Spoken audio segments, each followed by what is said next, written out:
By show of hands, how many of you have heard about the dog sled race, the Iditarod? Now, out of those people, how many of you know that the Iditarod is actually around because of an outbreak of diphtheria? Awesome. So, much like yourselves, I didn't know that. And as a kid, I would go downtown in Anchorage with my family, and I'd watch all of the mushers and their dogs race through. And my only interest was with how cute the dogs were. But as I grew up and I learned a lot more about the history, I came to appreciate the race and everything that it stood for.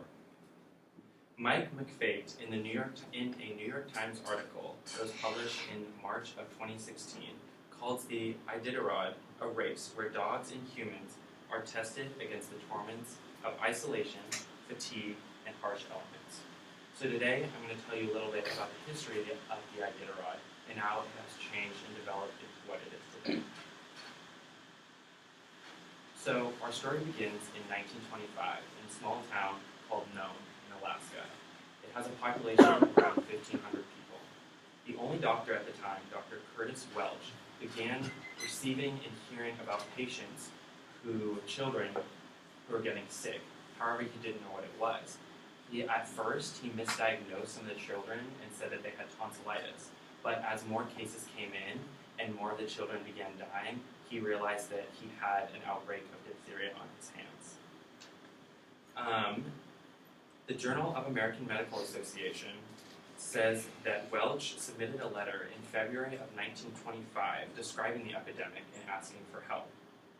Diphtheria, as defined by the Center for Disease Control and Prevention, says it's a bacterial infection that is fairly contagious and if is left untreated, has a mortality rate of around 50%. So this was obviously a big issue. In addition, the small town of Nome had no antitoxin on hand that hadn't expired. So because of this, Welch and the mayor of Nome had a meeting to discuss all of their options. Some other problems that arose was Nome is in the northwest of Alaska, and so it was in the middle of the winter, and the two big ways to get there, the easiest and fastest ways, are by sea. However, the port was frozen up, and by air. However, it's too long. At the time, it was too long to fly, because the pilots, when they were in the air, when the sun would go down, it would be too cold, and the pilots would die mid-flight, so that wasn't an option.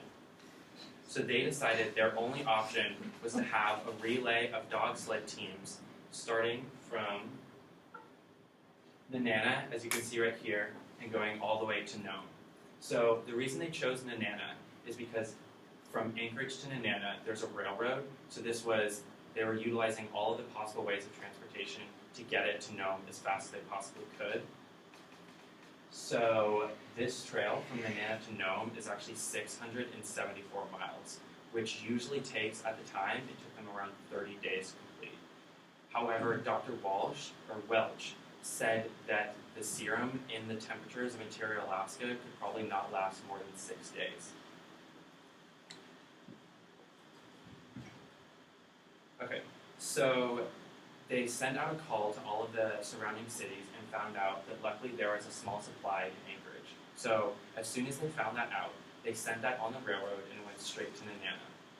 As soon as it arrived in Nenana late at night, the first musher, Wild Bill Shannon, left in the middle of the night with him and his dogs.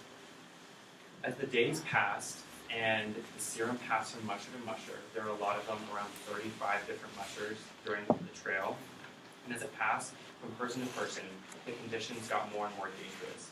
Mike Kopuk, in his book, The Race to Save Nome, published in 2006, says that the days had only around 3 to 4 hours of sunlight, and temperatures could dip to negative 64 degrees Fahrenheit. In addition, there are whiteout conditions that inflicted the sight of the dogs and the mushers because there was wind and a lot of snow and a lot of fog. The last musher of the leg is Gunnar Kaasen, and his lead dog is Balto, who some of you might know from the popular animated TV or animated movie Balto. So luckily he arrived in time. The trip took 5.5 days, and he was able to give the serum to Dr. Welch, and 64 of the patients were saved.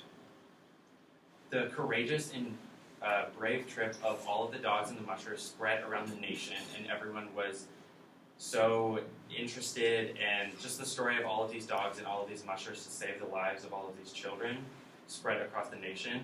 And in fact, according to an article in the Saturday Evening Post, Ivor McIvor, published in 1954, said that a Balto statue is actually erected in Central Park in New York City in honor of the bravery and courage of both the dogs and the mushers.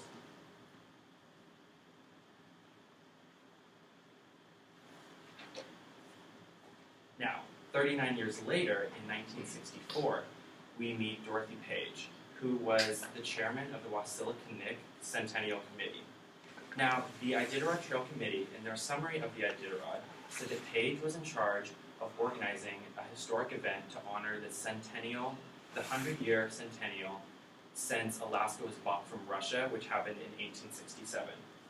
So she decided a good way would be to hold a dog sled race in honor of the mushers and the dogs. People who were in support of the idea helped her out, and volunteers cleared a trail.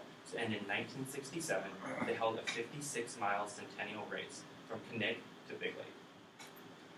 In 1973, more proponents of a long-distance race, which mimicked the actual Iditarod Trail a lot more,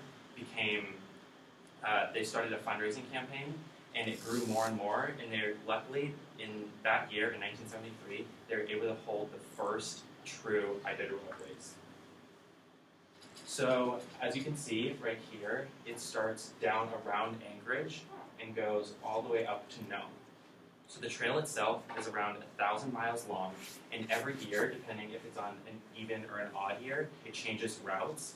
And this is to go through a lot more of the cities in the interior, because some of these cities and towns only have a couple hundred people, and the publicity and all of the money that comes from the Iditarod really boosts the economy. So they change the location to account to help out those towns. So just to give you perspective on how long this actually is, this is actually longer than it would take from us to go from Slough to Vancouver, Canada.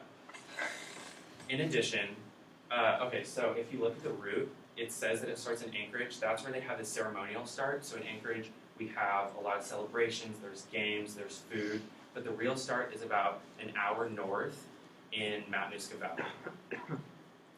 In an article in The Atlantic, Mark Durr in 1995 said that over the years, the popularity grew a lot and drew people from Czechoslovakia, Japan, Australia, Italy, and mushers from the lower 48.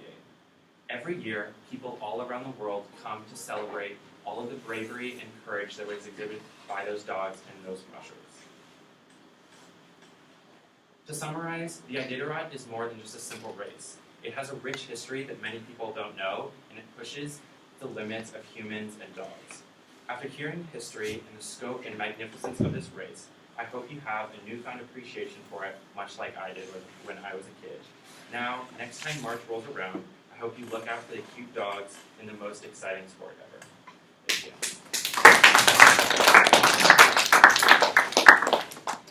Jaden, how was